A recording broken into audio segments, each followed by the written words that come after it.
Good morning and welcome! Dito po kami sa Great Lakes Regional Finals ng JVQ Bowling Day Spring Church in Ohio. It's another estate na kung saan naman po ay napakaganda experience. Natunay nga naman po ang mga bata po na maliliit ay nahasa po sa mga salita ng Diyos, sa Word of God, kung saan nga po talaga ay nami-memorize nila yung napakamahaba pong passages, verses. So it's a wonderful morning at tunay nga po linggo na ito ay puno ng pagpapala because it's another day full of blessing with peace, hope, and love coming from our Lord Jesus Christ. And not just only special day for another morning blessing, but it's special for all the mothers na po, biologically, spiritually, and mothers of someone else's children, at talaga nga naman po nagme-mentor na po, it is spirit, ano po, at nag-e-embody of mothering, and tunay nga naman po tayo na po ay meron pong mga obligasyon at responsibilidad na binigay ng Diyos. So, ano man po na mga nagpalaki ng pamangkin, nagpalaki po ng mga bata na ngayon ay successful na po na pinahalagahan at saludo po sa mga mother, mudra, hermat, mami, man, iba't ibang katawagan. Sa yan po ay akin po tatalakayin sa umaga nito na kung saan po ay sama-sama tayo magpupuri at papasalamat sa ating pong So, Happy Mother's Day po sa lahat po ng mga mother dyan po sa IRM Montalban at maging sa IRM sa San Isidro at maging mga nanay po sa buong kalaganapan ng mundo na kung saan po ay sineselebrate natin ang napakahalaga ng araw na to na pagbibigay pugay sa mga tumayong nanay na po na nagpalaki sa mga bata na kung saan po ay tunay na huhubugin at hinubog ng ating pong Panginoong Yesus. Kaya po sabi ng isang anak na babae or lalaki, "Ma'am, can I get 500? Naku, pag ikaw nga naman ang nanay, ano kaya maaari mong isagot? At iba po ay sabihin, o sige, kumuha ka na lang ng 500 sa pitaka, o kaya sa baul, o kaya sa tinatago. At naman po ibang nanay sabihin na, mukha ba akong pera? Mukha ba akong may-ari ng central bank? Kung makahingi ka nga naman, ay todo-todo. At ano po sasabihin ng anak? Sabi niya, di po ba, nanay ko po kayo? Kaya ang mga nanay, tunay nga naman, hinihingian, ano po, at ng mga pangangailangan ng mga anak. So, meron po akong tatlong whys na talagang gusto ko naman pong sagutin ninyo po. No, una, why don't they have Mother's Day sales? So, po, dito po sa Amerika ay maraming iba't ibang sales pero walang specific na Mother's Day sales. Nasagot niyo po ba? Dito po sa Amerika ay wala po, pero hindi ko po alam dyan sa Pilipinas kung meron po mga Mother's Day o maaaring meron, pero tunay nga na po ng sagot because mothers are priceless. Ano po? Talaga nga naman mamahalin at special ang mga nanay. So, unang why, pangalawang why is Mother's Day before Father's Day? Bakit nga naman mas nauuna ang Mother's Day, which is May, at bago maging Father's Day ng June? O, ano pong sagot ninyo? Sige po, bibigyan ko po kayo ng 15 seconds. So po, okay, so maaari iba-iba pong sagot nyo. So, sasagutin ko na yung tanong ko. So, nauna daw po ang Mother's Day sapagkat yung mga anak daw po ay siguradong may naitatago, mga napamaskuhan noong pang December at ibibigay at bibili ng regalong napaka-espesyal para sa mga nanay. So, pangatlong whys po, why is a computer so smart? Bakit naman so smart ang computer? Because it listens to its motherboard. Yeah. So, tulad nga naman pong tatlong why at napakahalaga po ng ating mga nanay. Minsan po ay tumatay maging tatay, ano po, at nasa ibang bansa, ano po, naghahanap po kayo para nga naman masuportahan financially ang mga anak. So, ngayon pong buwan ay tunay nga sabihin natin na napakahalaga, ano po, sa mga babae na ilaw ng tahanan, ano po. Kaya light, not just only light, but salt na rin po, no, sa mga tahanan sa iba't iba. So, it's Mother's Day take a moment to celebrate how awesome I am. So one time po, sabay-sabay po tayo. It's Mother's Day. Take a moment to celebrate how awesome I am. So, moment. So, mga moment po natin, mga moment na po natin ito. Kaya tayo po ay patuloy na mag-aaral na salita po ng Diyos at inaanyahan ko po kayong tumayo at ating pong bubuksan sa Numbers chapter 26:59. Ano po, ay pinili ko po ang New Living Translation. At kung meron po kayong mga Biblia na po may digital or still po na physical na Bible, ay ating pong buksan sa Numbers chapter 26 verse 59. Ito pang sinasabi, and Amram's wife was named Jochebed. She also was a descendant of Levi, born among the Levites in the land of Egypt. Amram, Jochebed became the parents of Aaron, Moses, and their sister Miriam. Sa wikang Tagalog po ay sa mga aklat po ng mga bilang, Kabanata 26, talatang 50. So, mga bilang 26:59 at sabi, ang pangalan ng asawa ni Amram ay Jochebed, na anak na babae ni Levi na ipinanganak kay Levi sa Ehipto. Ipinanganak niya kay Amram sina Aaron, Moses, at si Miriam na kanilang kapatid na babae. So tayo po ay sama-samang yumuko, at tayo po ay mananalangin. Panginoon, maraming po salamat sa mga oras at pagkakataon na ito. Kami po ay tunay na lumalapit sa iyong presensya.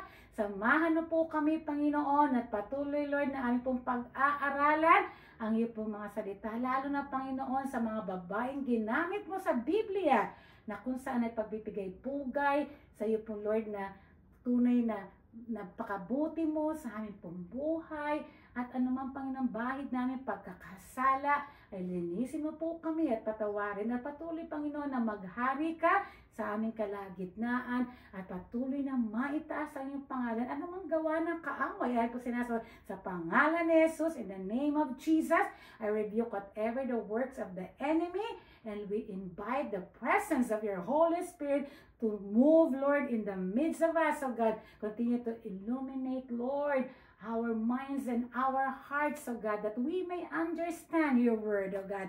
And Panginoon, maitaas ka at patuloy mabigyan ka ng mataas na patuloy pagsamba na karapat dapat lamang sa iyo, sapagkat ikaw ang Diyos noon, ngayon, magpakailanman. Tayo po sama-sama magsabi na Amen and Amen. So, welcome po kay Pastor Duran Jack Ophel. At tunay nga naman po, huwag kayong mag-alala dahil ang lahat po ng membro dyan ay tunay nga naman pong napakababait. Ano po, kahit po gising, hindi lang sila mababait natutulog, kundi kahit po gising ay mabait na ba. At hindi po sila mga pasaway, kundi mga pasunod po in Jesus' name. So, andito po kami, at anumang pangangailangan ay kami po isusuporta hanggat makakaya po namin. Sapagkat tunay nga naman po tayo ay pinagbuklod ng isang espiritu ng ating Panginoon para ipalaganap ang kanyang mga salita. Hindi lang po sa Pilipinas, sana maging sa buong mundo. So dito po ay aking po pamamagatan, The Journey of Motherhood. So tunay nga naman pong motherhood is a state of being a mother. So, ito po isang napakalayong lakbay kung saan po ay maraming iba't ibang challenges at tunay nga naman po may iba't ibang na joy, so po, sacrifice, faith, grace, and growth. So, napakadami po na ating pong pagdadaanan, lalo po sa mga nagsisimula pa lang mga nanay. At sa mga dalaga dyan, huwag naman kayong magmadali para maging nanay sapagkat may tamang panahon ang pagiging isang ina. So ito po ay isang napakaganda po, na isa divine and a gift from the Lord na ibinigay po sa mga naging nanay, po na nag-aruga at tunay nga po nagpapalaki ng mga bata na magagamit ng Diyos sa ministry at ating pong tunay na ilalapit sila. So dito po sa ating po na pag-aaralan that motherhood is a deeply transformative physical. Una muna, bakit physical? Siyempre, no, kapag ikaw ay hindi pa nanganganak, talaga nga namang Coca-Cola ang iyong katawan. Ngayon ay tunay nga namang dati Coca-Cola in bottle, ngayon ay Coca-Cola in can, sapagkat nagiging diretso na. Dati 24 lang ako, nung nanganak ako, naging 34. So, yan po, physically, may mga pagbabago, no, na sa atin po na sarili talagang nag-iiba. Sapagkat physical and then emotional. So, emotional, talaga nga naman nagiging masyado ka ng malambot, no? Masyado ka na nagiging iyak. Kasi nga, yung iba't ibang nararanasan. May sabihin sa iyong anak mo, nasasaktan yung puso mo. At tunay nga naman na indibdib mo kumakabog. Sapagkat pag inutusan mo, ay talaga nga namang napakatagal bago sumunod. Samantalang palaging nakahawag sa cellphone at nakita mo nagtitext, pangiti-ngiti pa sapagkat ka-text niya yung kanyang crush. At hindi ka napapansin, dead ma ka na. Kaya pag nanay ka talaga nga naman sumasakit ang iyong dibdib kasi nagkakaroon ka na ng mga kaagaw, lalo na pag yan ay mga teenager, adolescent, at nagsisimula na magkaroon ng mga crushes. Sapagkat makita natin, not just only emotional, but spiritual journey na tayo bilang mga nanay, tayo maging mabuting huwaran para sa ating mga anak na susunod sa atin at sa mga susunod na henerasyon. So it's a journey that offers numerous opportunities para po sa inner growth. So si Jochebed, ito po sa ating pong pinag-aralan, ay minention po ang kanyang pangalan in only 2 chapters, which is in Exodus chapter 6 verse 20 and Numbers verse 26 to 26:59.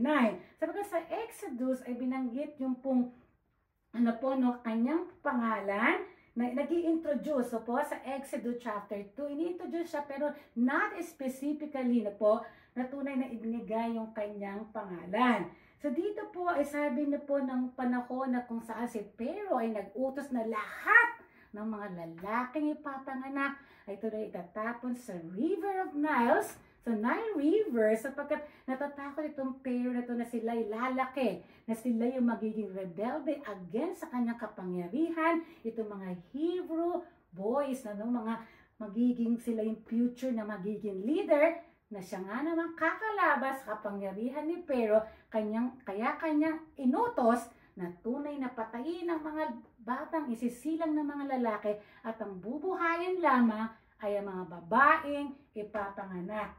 So dito po ay talagang napakaganda na training sapagkat in Acts chapter 7, verses 22 to 43 ay tunay na minention po yung start of the ministry na po na kung saan in Old Testament ay inulit po sa aklat ng mga gawa, which is the book of Acts, ang buhay ni Moses. Si Jochebed is a mother of Miriam, first woman to be given the title as prophetess. At the same time, Aaron, the first high priest, and Moses, the only see God face-to-face in Hebrew prophet. So, nakita natin sa tatlong anak na po sapagkat si Jochebed ay ginamit po ng Diyos para po magkaroon ng tatlong anak na kung saan po ay malaking history. So, doon po sa Israelite na po mula sa pagkakaalipin ay ginamit sila. So the first, Miriam, first prophetess, si Aaron, first high priest, at si Moses, the word only na po na Hebrew na character sa Biblia na nakita niya ang Diyos ng face-to-face. So napaka-special na po ng kanyang mga anak sa magitan ni Jochebed na ginamit ng Diyos na kung saan ay gumawa siya ng paraan para nga naman maitakas na po si Moses sa pagkatatlong buwan niya nang itinago. At ngayon ay talaga nga naman na sobra na yung balita at sobrang takot. Kaya umisip siya ng paraan. So ginawa niya, gumawa siya ng papyrus basket at si Miriam, which is the first born niya na unang anak, ay nalagay nila sa isang basket sapagkat alam niya na naliligo yung anak ng Pharaoh at tunay nga naman na inilagay niya, no? So doon sa kanyang pong ginawang step na yon ay makikita natin na po the one that Jochebed's example of trusting in God's protection. Kaya niyo po ilagay mo doon, ilalagay mo sa river, po. So nandoon yung pagtitiwala na sa Diyos na simula na nilagay niya doon, Lord, I commit my son into your hands at tunay nga na iingatan mo siya, po. So yun po yung bata, sapagkat po yung baby boy lamang ay hindi pa siya pinangalan sapagkat yung anak mo ng pero ang nagbigay sa kanya ng pangalang Moses, which is means na nakuha niya yung bata sa River of Nile. So tunay nga naman po na sa kanya pong pagkakalagay doon na yung pagtitiwala ni Lord, I commit to you into your hands, yung protection. Kaya nga po nung habang lumulutang ay tinitignan niya at ito naman po ay nakuha no anak ni Pero at si Miriam ay nakasubaybay at narinig niya, nilapitan po ni Miriam at sabi niya, nangangailangan po ba kayo na mag-aalaga sa kanya? So sa mga susunod po na kabanata ay sabi nung anak na Pero, yes, kailangan po ng Hebrew woman na mag-aalaga sa kanya at siya'y palalakihin. So tinawag ni Miriam ang kanyang nanay, which is si Jochebed, na siya nag-aalaga kay Moses. Nakita mo naman na napakaganda po ng pagkakataon na inilagay ng Diyos na po yung kanya pong mga bagay na inaayos sapagkat inalaga ni Jochebed at sapagkat yung anak ng Pharaoh ang nakakuha na meron pang bayad with wages or with salary. So ito po ay tinirain ni Jochebed, si Moses, inuruan niya po about the promises of God, about the miracles na ginawa bilang siya yung maliit na siya ay nakasurvive na po sa takot sa anumang pagbabanta. So makikita po natin that in 2 Thessalonians chapter 3 verse 3, but the Lord is faithful who will establish you and guard you from the evil one. Kaya po di ba yung mga anak natin, pag lumabas po ng bahay yan, talaga nga naman pong ipag-pray natin, ililay hands natin at sasabihin natin, Lord, from head down to the toe of the soul, I commit your protection, your guidance, sapagkat nandoon yung power. Sapagkat tayo pong mga nanay, we have the power over death, we have the power over sickness, sapagkat tayo po ay mayroong pananampalataya na tulay na nagtitiwala sa magagawa po ng ating Panginoong Jesus. So nagpo-forecast po natin yung protection ng Diyos. Kaya ikaw nagkakaroon ka ng peace of mind at may pong kalooban ay talaga nga namang magiging panatag sapagkat pinagkakatiwala natin sa Diyos lahat na siya pong may hawak ng langit, ng buhay at hindi pong mga buhay natin na hiniram sa mundo. So dito po ay nakita sapagkat napakahalaga po na kung saan ang mga nanay nga naman daw po ay talagang isang katulad na accountant, na talagang mathematician, yung si Kwenta ay kayang budgetin na ulam, bigas, luluto. So ang mga nanay po, yan po yung mga house manager. Sapagkat tunay nga namang mag-aayos, maglalaba, maglilinis sa mga bata. Kalat dito, kalat doon, dadampot ka na lang hindi minsan marunong isa o tumulong sa mga nanay. Mga nanay talagang uliran at mga talagang masasabi na jack of all trades. Talagang hindi pa natin sasabihin master of none, kundi master of all. Sapagkat ang mga nanay 24/7, talaga nga namang gising. Pag may sakit ang anak mo, hindi ka natutulog sa gabi. At minsan pa nasasaktan niya, sabihin mo sana ako na lang nasaktan. Ang mga nanay para alarm clock sa tuwing umaga, talaga nga namang tumitilaok sa iba't ibang sermon.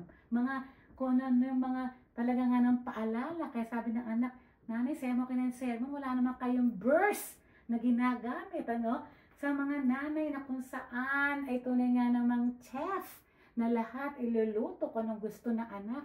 Kaya minsan dumating yung anak at sabi ng nanay, sabi po nung anak, Nay, ano po ba ulam natin ngayon? Kaya sabi nung nanay, o sige, buksan mo yung rep natin at tignan mo kung ano yung ulam natin. At ang sabi ng anak na bigla, Nay, wala naman tayong rep pa. Anak, gamitin mo naman ang common sense. Kung wala tayong rep, edi wala tayong ulam. Kaya nga naman, so, nakita po natin lahat ng abilidad ay gagawin ng nanay para makaraos.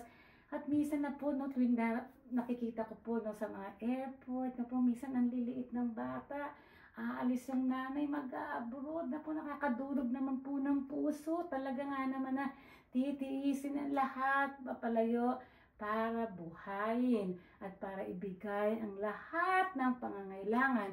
Ang nakakalungkot minsan yung mga anak ay tunay nga naman po na hindi binibigyang pahalaga, yung hirap, yung sakit ng nararamdaman sa pagiging malayo sa isa't isa. Nakita po natin na lahat, mga nanay na po na nagturo ng close open, teacher, po lahat ng profession ay aangkinin na po natin. Sapagkat dito po ay nakikita na ang Lord ay tunay po nakasama natin, iingatan niya tayo sa lahat ng pangkat. So there is no greater warrior than a mother protecting her child. Kaya nga, sino kaaway mo? Sige, susagurin natin yan sa eskwelahan. Naku, tapang may sa mga nanay, sa kapitbahay, nakikipag-away. Talagang away ng bata, nakikisawsaw, nakikisalo. Sapagkat sabi nga, mother is a greater warrior. Talagang nga namang kakayanin, lalaban at nagiging mga waray-waray, yan, mga palaban. So tunay po na these commandments that I give it to you are to be on your hearts, impress them on your children, talk about them when you sit at home, when you walk along the road, when you lie down, and when you get up. So dito po sa Deuteronomy, Kabanata 6, talata 6 po hanggang 7, ay sinuturo po dyan ng mga anak po natin. Dapat po ipalakihin sa Word of God. Talaga nga naman po, I use the word force. Napupuhasayin natin sila because the scriptures, when children and young people are rooted in scriptures, they will have strong foundation at talagang magiging firm yung faith nila sa Lord na whatever happens ay nakahold on sila sa promises na Lord. Kaya hindi sila kaya agawin ng mundong ito sapagkat tunay na strong foundation. So gusto ko lang po na ipakita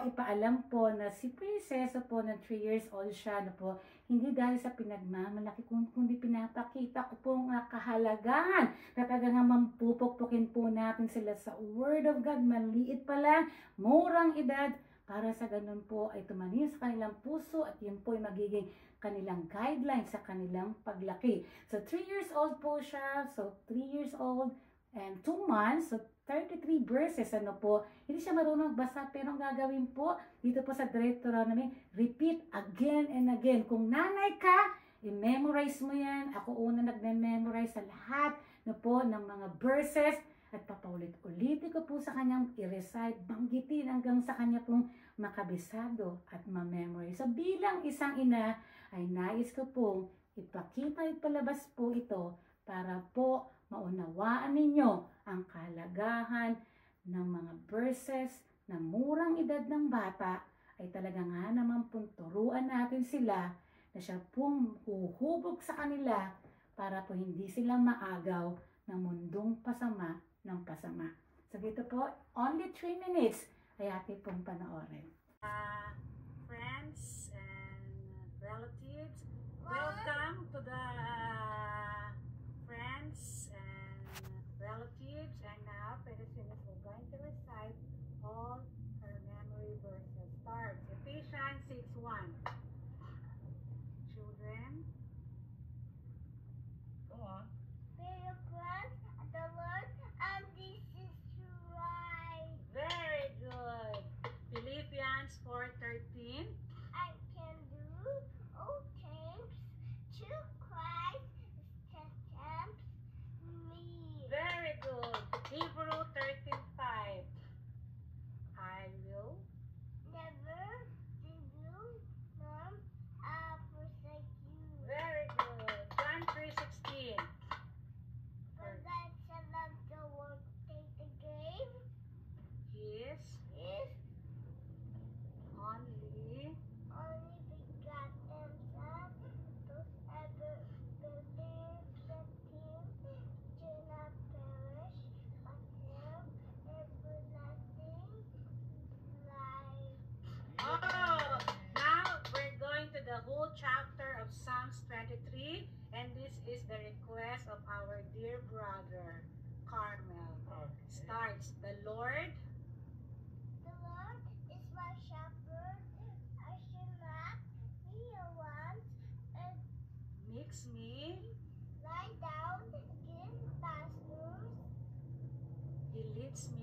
are with me.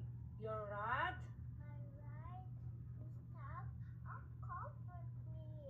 You prepare a table before me in the presence of my enemies. You anoint. Oh, there's a shadow. Oh yeah, shadow. You anoint. Papa, shadow. Oh, going back to the memory verse. You anoint My head with oil, my cup overflows. Surely goodness and love and mercy shall follow follow all days my life. I dwell house of the Lord forever.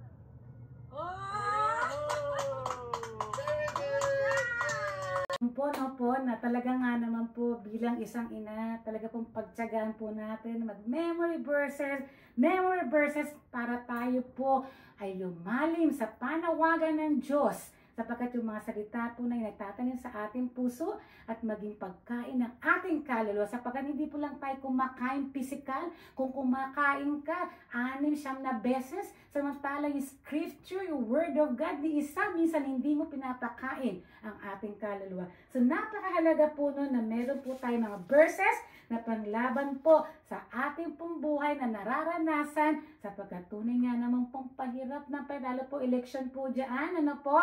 At tunay iba't iba po naman ng mga pangako na tunay na napapako. At ito po pangako ng Diyos at pangako. So mother's sacrifice, mother's love, na ibibigay ang lahat para sa iinam ng anak. Isusubo mo na lang, ibibigay mo pa sa iyong anak. So napakahalaga ng mga pangako na patuloy po natin ito pangahawakan sa ating pong buhay. So dito po, nan po, pinakita po yung example of Jochebed in trusting in God's promise. The second, Jochebed example of courage. Pag sinabi mong courage is a mental or moral na kung saan po naman the ability to do something that frightens. So, nagiging matapang ka. Kaya mo nga naman tunay na isakripisyo yung maging buhay mo para sa kaligtasan ng iyong anak. Strength in the face of pain and grief, no? Talaga nga namang meron tayo tuloy na tapang na naharapin natin. So sa Biblia, si Jochebed is not familiar name sapagkat ang makikita natin si Hannah na po na nag-pray about Samuel na kanyang anak, Elizabeth, John the Baptist, si Sarah na po, si anak si Isaac, at tunay po si Elizabeth, na po, tunay nga naman po si Mary about the Jesus Christ, at marami pang iba't iba pong mga babae, si Eunice, ano po, anak na si Timothy, so na ginamit ng Diyos, na sila po ay naging famous or maaring nabanggit, ano po, pero si Jochebed in this Old Testament, ay hindi po natin siya gaano po na nakikilala, at hindi po natin siya naririnig madalas, kaya ito po ay aking pinili na po, na isang ina, na tumaguyod ng mga anak, na kung saan yung mga kanyang anak ay ginamit ng Diyos sa history ng mga Israelite mula sa pagiging slave nila alipin para sila ay tawagin at makarating sa Promised Land. So kailangan po natin courage na po, mental and tunay moral na po. So sabi sa Hebrew 11:23, sa pananampalataya ng ipinanganak si Moses ay tinagod 3 buwan ng kanyang mga magulang sapagkat kanilang nakitang magandang bata at hindi sila natakot sa utos ng hari. So, yan yung degree, yan na yung utos. Pero alam nila, sinamahan sila ng Diyos, kaya sila'y buong tapang. Sapagkat si Moses is not just only a baby, but an extraordinary, sapagkat pinanganak siya with a great purpose. So, yung mga anak po dyan, lahat tayo may purpose. Hindi man tayo maging si Moses, Aaron at Miriam, pero meron tayong dapat gawin at may pinagagawa ang Diyos sa atin. Si Moses, the life of Moses is divided into 3 phases, distinct for 40 years period. The first 40 years were spent in Egypt as a prince, tumira siya sa palasyos, pagkat talaga nga naman po nakinapkap siya na anak ni Pharaoh. So 40 years, at 40 years, another 40 years in Midian, as a shepherd, and the final 40 years Israelites during the wilderness. No? 40 years sila naglakbay. So total, si Moses ay namuhay na 120 years old. So noon kasi napakalahaba ng lifespan at ngayon po ay tunay nga naman po umiikli na lang ng umiikli. Sa Bible, 70, 80, sa bonus po, no? Pero minsan nakakalungkot, 50, 60, no po lang mababalitaan mo, ang dami aksidente, yung 5 taon na bata sa NAIA, SCX, na po sa Tarlac, talaga nga naman pong dumudurog sa ating mga puso. Pero tunay nga naman po pagpapasalamat natin sapagkat ang buhay natin, ang Diyos ang may hawak na kung saan dapat mahalin natin ang ating pong mga nanay. So sa mga anak naman po, ano po, akala niyo makakaligtas kayo. So sabi sa Ephesians 6:1-3, children, obey your parents in the Lord, for this is right. Honor your father and mother, which is the first commandment with a promise, so that it may go well with you and that you may enjoy long life on the earth. Alam nyo, mga kapatid, mga kabataan, hanggat bata kayo, minsan meron kayong hinanakit o sama ng loob sa nanay nyo sapagkat maaaring umalis o iba't ibang mga sitwasyon o iba't ibang mga kadahilanan. Ito yung pagkakataon na wala mang nanay nakasama, pero meron tayong Diyos na pupuno ng lahat ng pagkukulang sa atin sapagkat alam ng Diyos ang laman ng ating mga puso at ng ating pong mga isip. Kung may pagkakataon, tunay nga na i-reward nyo sila for all the hard work, no? Talaga nga nung bigyan nyo sila. Kung maaari nga na treat nyo sila, no? Bigyan nyo sila kapag may sahod kayo. Hindi naman dahil sa tumatanong kayo ng utang, kundi yun ay pagpapasalamat ninyo sapagkat sila ay tunay na nagsakripisyo simula nang ikay dali nila, no? Sa sinapupunan, sapagkat sa sinapupunan ay tunay nga na 9 na buwan at pag nanganganak ka, cesarean o normal, ang isang paa mo ay nasa hukay at ang isang paa mo ay tunay nga naman, no? Nag-aagaw buhay. So always grab every opportunity to express your love, i-reward nyo sa lahat ng hirap, pagpapasakit, simula nang dinala ka sa panahon sa ikaw nag-aaral, hanggang sa ikaw nakatapos, hanggang sa may pamilya ka, kaya walang katapusan, walang retirement, ang tunay na pag-iisang ina. At kaya nanay, ano po talagang makikita po natin sa survey na mas mahaba ng 10-20 years ang buhay ng mga mother kaysa nga naman daw po sa kanilang mga kabiyak. So naalala ko po yan sapagkat nung maliit ako siguro around mga 10 years old ako, nag-uusap yung mother ko at yung father ko, at sabi po nung father namin, sapagkat 10 kaming magkakapatid, ano po, sa 10 magkakapatid, ako po yung bunso, sabi nga nila, lapak daw. Kaya tuwan-tuwan yung mother ko, ano po, sapagkat bunso ko yung talaga po nagkaroon ng maraming oras sa pag-aalaga, pag-aruga hanggang siya ay sa huling hininga. Kaya sabi niya, bunso, buti na lang pinanganak ka, kundi walang mag-aalaga sa amin ng daddy mo. So narinig ko, sabi po ng daddy namin sa aming nanay, sabi niya, kasi tawagan nila darling. Sabi niya, darling, sabi niya, kung mauuna ako, or tatawagin, or kung sino yung mauuna, sabi ng daddy namin, mauna na lang ako. Dahil alam ko na mahal ka ng mga anak natin, at alam ko na meron kang malaking gagampanan pa habang sila ay nandito, nasama-sama. At alam nyo, tunay nga naman nangyari yun, yung hiling ng daddy namin sapagkat nung nawala siya, nauna siya, and after 1 year and 3 months, ay sumunod naman po yung mother namin. Alam niyo, pag naalala ko, sabi ng mother namin, ano po, this was like 30 years ago. Sabi niya po sa akin, alam mo, sabi niya, bunso, sabi niya na, alam ko na bibigyan ka ng Lord na mahabang buhay at magandang kinabukasan. Alam niya, pag sinabi ng nanay at namutawi sa kanyang bibig, panghawakan niyo sapagkat tunay, ayun ay may kapangyarihan na hanggang ngayon ay kiniklaim ko sa aking pong buhay ng sinambit ng aking ina. Hanggang ngayon po ay aking pong isasabuhay sapagkat ako ay tunay na binigay ko yung the best ko na wala akong regret na po nung kunin siya ng ating Panginoon. Kaya po si John, palaki rin po ng aming pong nanay yan. Kaya po naman po mabait po siya kahit po gising. So napakahalaga po no, na tayo mga anak, mahalin natin yung ating mga nanay hanggat may hininga, hanggat may buhay, sapagkat ang buhay ay tunay nga naman pong hiram lamang at hindi natin maaaring alam ang ating pong kinabukasan. So tunay nga naman po na mahalin natin, sundin natin, sapagkat yun po ay biblical principle na ating mga anak na tunay na mahalin ang inyong pong mga ina. In conclusion, sabi po, Jochebed may not be a major headline name in the Bible, but she played a bipolar na po, she played, dali po, alam po muna, kasi talaga nga na po nakikarried away kapag sinabi nga naman po nanay na po, tayo tunay nga naman po, yung nanay ano po na ipinamana po sa kaya po in-recite ni Princess, Psalms 23, paborito po ng nanay namin na ngayon po ay paborito ko rin po. At tunay nga naman po na isasaling ko kay Princess para po kanyang patuloy na alalahanin ang aklat ng mga awit, kabanata 23.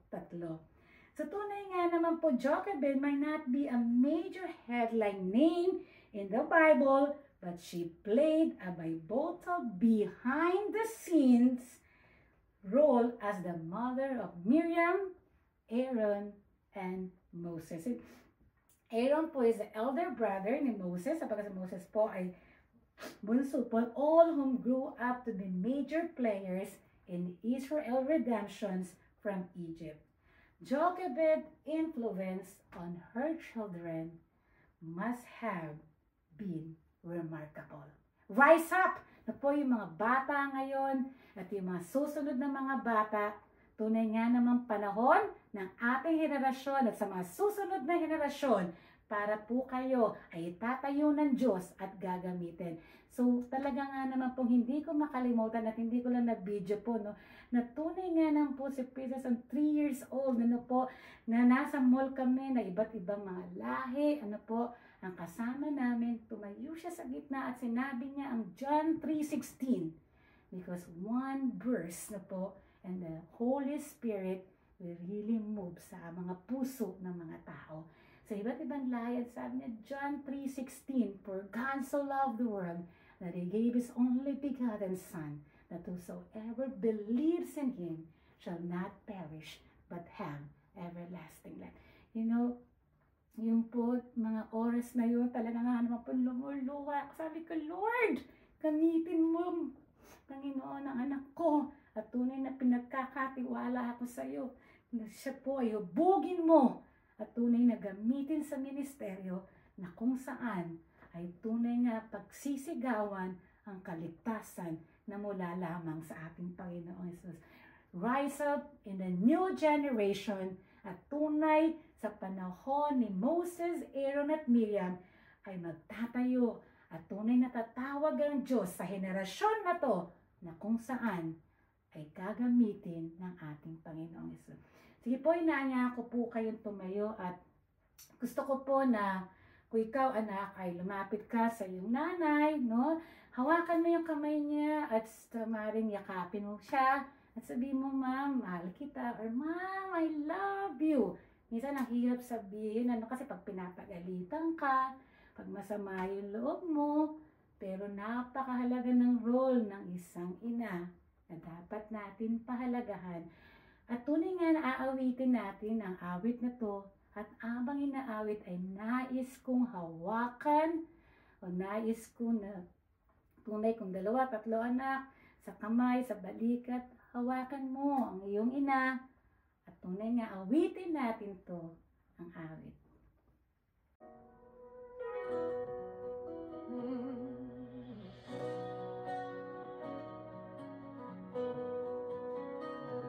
Mother of mine, how do I say all the love I feel today?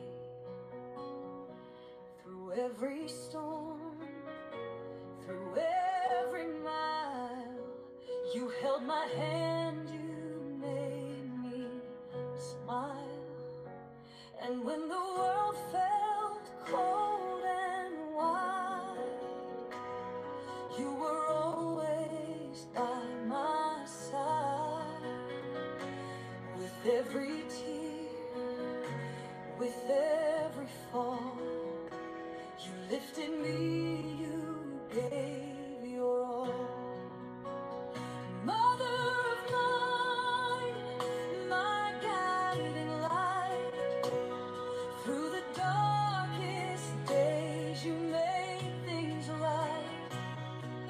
No words could ever be enough to thank you for your endless love. You gave me strength, you taught me grace, wiped my tears and kissed my face. Through sleepless nights and dreams untold, you gave me wings, you made me bold. And when I lost my way somehow, you were there, then and now. Your love's a fire, forever bright, a gentle voice, my northern light. Mother of mine, my guiding light, through the darkest days you made things right. No words could ever be enough to thank you for your endless love.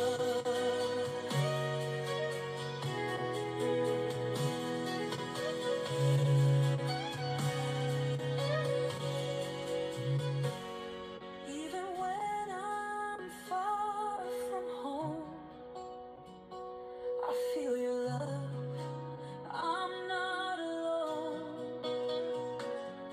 Every heartbeat, every prayer, I carry you, you're always there.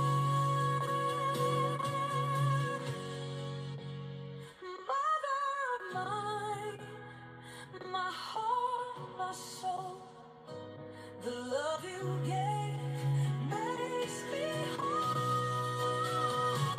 No matter what, no matter time, you'll always be mother of mine.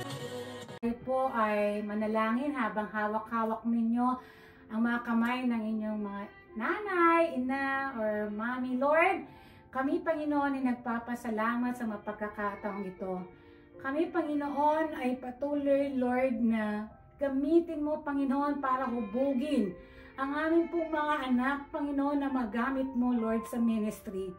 Lord, maging mabuti kaming halimbawa na kung saan ay si Jochebed, Panginoon, ay tunay na kanyang pinakita sa mga anak ang isang Lord na pananampalataya, ang isang Lord na pagkakakilala na ikaw, Panginoon, ang mga pangako, ang pag-iingat mo po sa amin. Meron, Panginoon, na mga anak na Lord na may mga sama ng loob sa kanilang mga ina. Lord, make this a special day for all mothers, O God, na surrender nila sa iyo. Na tunay, Panginoon, ay pakita mo sa kanila ang kahalagahan na kung wala ang kanilang mga ina ay wala sila sa mundong ito. Lord, I pray, O God, na you will continue to God to move miraculously, O God. I pray, Lord God, na patuloy ka, na ikaw ang itataas sa mga buhay, na kung saan ay ikaw lamang ang aming sasambahin at pupurihin.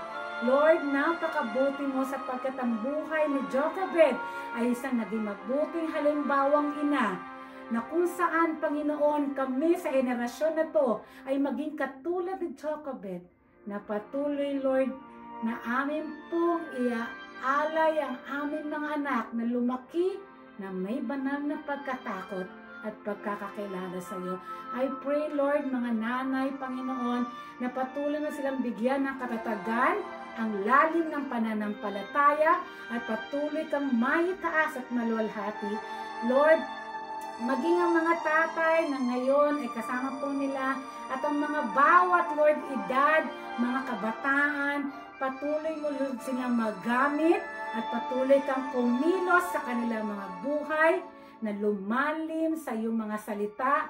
Patuloy mo ilayo sa anumang kapahamakan at maranasan ng walang gambiyay. Anumang karamdaman, Panginoon, ay amin pong nilalapit sapagkat we have the power over sickness, we have the power over death, and we have the God, Lord, sa amin pong buhay, na Diyos na buhay, noon, ngayon, magpakailanman, na patuloy ka namin, Lord, wawalhatiin, itataas at dadakilain, sapagkat ikaw lamang ang Panginoon, na patuloy, Lord, na amin pong sasambahin,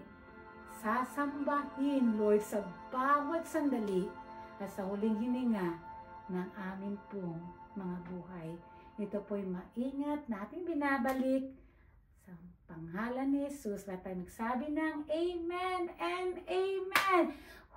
Thank you, Jesus, for this wonderful opportunity na makapag-minister po sa inyo ngayong araw po ng mga ina, at tunay nga naman pong pagpalain kayo ng ating Panginoong Hesus, at dalangin po namin ang patuloy na paglago ng ating pong gawain dyan, na kung saan ay patuloy na kumilos ang Diyos sa inyo pong buhay, sapagkat araw-araw ay tunay nga naman pong himala na po ng Panginoon, himala sa buhay ni Brother Edwin, himala sa buhay ko ni Princess, at maging ang bawat isa po sa inyo, ang mga mahal natin sa buhay, malayo o malapit, ay patuloy tayo sama-samang dadalangin at pupurihin ang ating Panginoon. Again, Happy Mother's Day!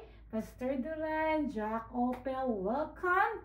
At tunay nga ng pong pagpalain kayo ng ating Panginoong Hesus. God bless you all, and we love you all. From Chicago, we love you.